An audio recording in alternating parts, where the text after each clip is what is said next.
Today we're going to talk about something really powerful, something deeply human, our incredible ability to heal, not alone, but together. We're going on a bit of a journey, from these ancient sacred groves all the way to modern psychology to really get to the bottom of the power of we. Think about it for a second. When things get tough, I mean really tough, a natural disaster, a personal loss, what's our first instinct?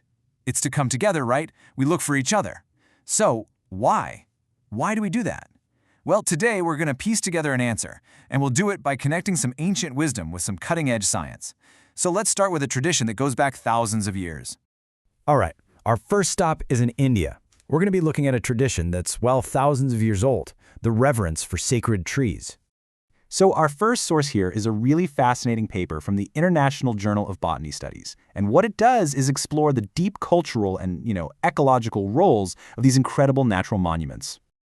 I mean, listen to how the source puts it. It really captures the heart of this relationship.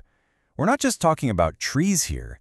They're described as living pillars of the community, totally woven into the fabric of everyday life. Okay, so here's what's really cool. These trees, they're basically a complete community hub, all in one. I mean, look at this. They serve so many different purposes. They're spiritual centers, right? Places for worship. They're also natural pharmacies, with all these traditional remedies. And of course, they're social spots, the place you go to meet up and talk. So under the shade of a big old banyan tree, people aren't just finding shelter from the sun. They're finding comfort, healing, and connection. It's like a physical anchor for the entire community. Okay, so that's the ancient wisdom part. But how does all of this connect to our modern understanding of psychology? Let's make a jump now from tradition to science and see what happens when a community gets hit with a massive, sudden trauma. For this, we're turning to our second source, a study from the European Journal of Education and Psychology. And this one is fascinating. It looks at the psychological aftermath of that devastating 2010 earthquake in Chile. They actually surveyed hundreds of survivors to see how they coped. What the researchers were really looking for was this powerful idea called communal coping. And the key here, this is absolutely crucial, is the shift in perspective. It's no longer my problem that you're helping me with. It becomes our problem that we face down together. Huge difference. And you can really see the difference here. On one side, you've got social support. That's more of a one-way street, right? It's me helping you with your problem.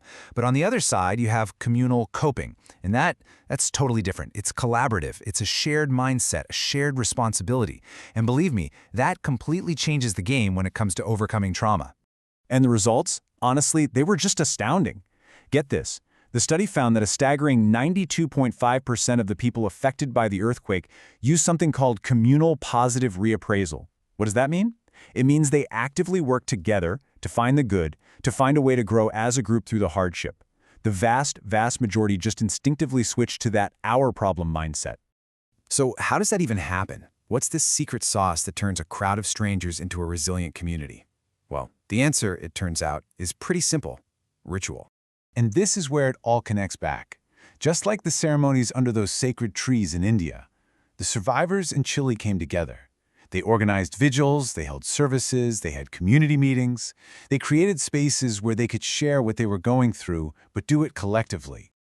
The research actually laid out a super clear pathway for this. It's like a chain reaction. Step 1, you participate in these rituals, these shared activities. Step 2, that reinforces the our problem mindset, that communal coping we talked about. And what's the result? Step 3, it leads to something psychologists call post-traumatic growth. And that is the incredible ability to actually become stronger because of a trauma, not just in spite of it. And the data here is just crystal clear. Look at this. Both spiritual rituals and totally secular get-togethers had a huge impact on post-traumatic growth. It didn't matter if it was a church service or a town hall meeting. The point is, both kinds of collective rituals did the exact same vital job. They brought people together and opened the door for collective healing. Okay, so let's tie these two big ideas together now for our final takeaway. So when you put these two sources side by side, what's the big story? The conclusion is just impossible to ignore. That ancient practice of gathering in a sacred tree and the modern response to a natural disaster, they are two sides of the same coin. They're expressions of the exact same fundamental human need. We are just wired to heal in community. And this leads to a pretty powerful realization, doesn't it? Those sacred groves in India, they aren't just some quaint cultural curiosity. No, they are a timeless model for psychological and public health. The wisdom that people felt intuitively under those branches for thousands of years, it's now being proven, with data, in scientific journals.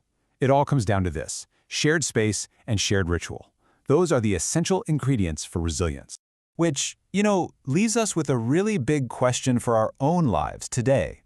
In a world that can feel pretty isolating sometimes with all our screens and distance, where do we find our sacred groves?